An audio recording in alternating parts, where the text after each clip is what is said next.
Oi, gente, meu nome é Marina, eu sou professora de Direito Penal, Processo Penal e Direito de Família e hoje eu vou falar com vocês sobre o erro de tipo acidental. Nós temos o erro de tipo tanto essencial, que a gente já conversou sobre em outro vídeo, e nós temos também o erro de tipo acidental.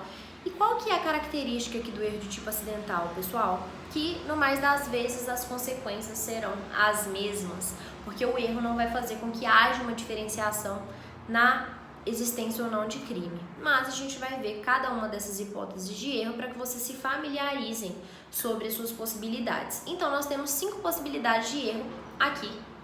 E elas são erro na execução.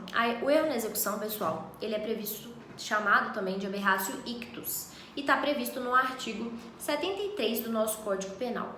No erro na execução, eu estou tentando atirar numa pessoa X que está na minha frente, por exemplo, apenas para vocês visualizarem, e eu erro no meu disparo, acabo mirando errado e atiro uma outra pessoa.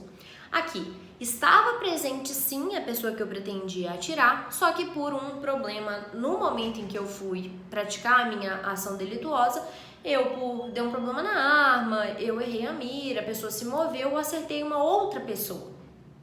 Aqui não vai fazer diferença nenhuma. Era como se eu tivesse acertado a pessoa que eu queria. Essa vai ser a consequência jurídica. Por exemplo, finge que eu queria atirar no meu pai, que tem uma consequência muito mais grave, e atirar em direção de ascendente.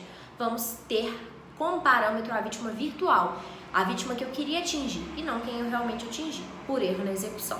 Mas isso não vai de forma alguma isentar o agente de responsabilidade. Nós também temos o erro sobre a pessoa, que também é chamado de erro in personae e que está previsto no artigo 20, parágrafo 3º do nosso Código Penal. Aqui, gente, nós não temos nenhum erro de mira, não tem problema na pontaria, não é nada disso. A execução do crime é perfeita. Só que o problema é que eu imaginei que estava, por exemplo, atirando em alguém quando a pessoa era outra pessoa. Vamos supor que eu estou numa festa e eu quero atirar no meu desafeto. O meu desafeto está com camisa branca, calça jeans e tênis vermelho.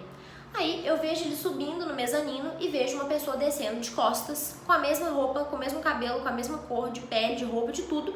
Eu vou lá e atiro nessa pessoa. Eu tô achando que é o meu desafeto, mas na verdade não é. Eu até acerto, a execução foi perfeita, eu atiro na pessoa que eu estava tentando atirar. Só que era outra pessoa, eu confundi. A pessoa que eu estava tentando atingir nem estava lá no momento. Então, eu vou ter essa modalidade diferente de erro, mas que também vai ter a mesma consequência de responsabilização, como se eu tivesse atingido a pessoa que eu buscava atingir. Nós também temos a possibilidade de resultado diverso do pretendido, que é a chamada aberratio criminis, então, vamos ter que pensar nas diferenciações em relação às outras modalidades.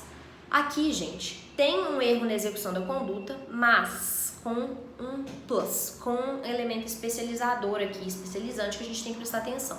O erro é de pessoa para coisa ou de coisa para pessoa. Isso significa o quê? Que eu, por exemplo, quero atirar em você, miro em você, disparo em sua direção e eu acerto um carro.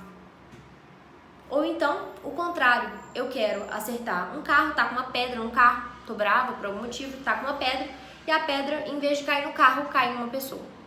Aqui a gente tem que ter um cuidado muito maior, porque tem uma discussão doutrinária em relação a isso, porque se eu tô tentando, por exemplo, atirar em você e eu erro, em tese eu pratiquei tentativa de homicídio, né? Mas, de acordo com a questão que está prevista no aberratio criminis, a pessoa só responderia pelo crime se admitisse a modalidade culposa. Então, se, por exemplo, eu atingir um carro, em vez de ter atingido você, não existe crime de dano culposo, então em tese eu não responderia por nada. Mas existe uma corrente doutrinária que diz que a gente deve dispensar essa interpretação legal e punir de acordo com o que a pessoa tinha a intenção de praticar, nesse caso, tentativa de homicídio. Temos também o erro sobre objeto, que é chamado de erro in objecto, que vai ser um erro que não é, na verdade, na execução, mas no objeto material do crime. Então aqui não faz diferença nenhuma, mais uma vez, gente. Por quê? Vamos supor que eu quero furtar numa joalheria uma joia de ouro branco. E na hora eu tenho uma confusão aí do qual que seria o objeto que eu estava subtraindo, e eu subtraio um objeto de prata. qual que é o objeto que eu subtraí não faz diferença. Eu pratiquei, por exemplo, um furto, eu pratiquei, por exemplo, um roubo.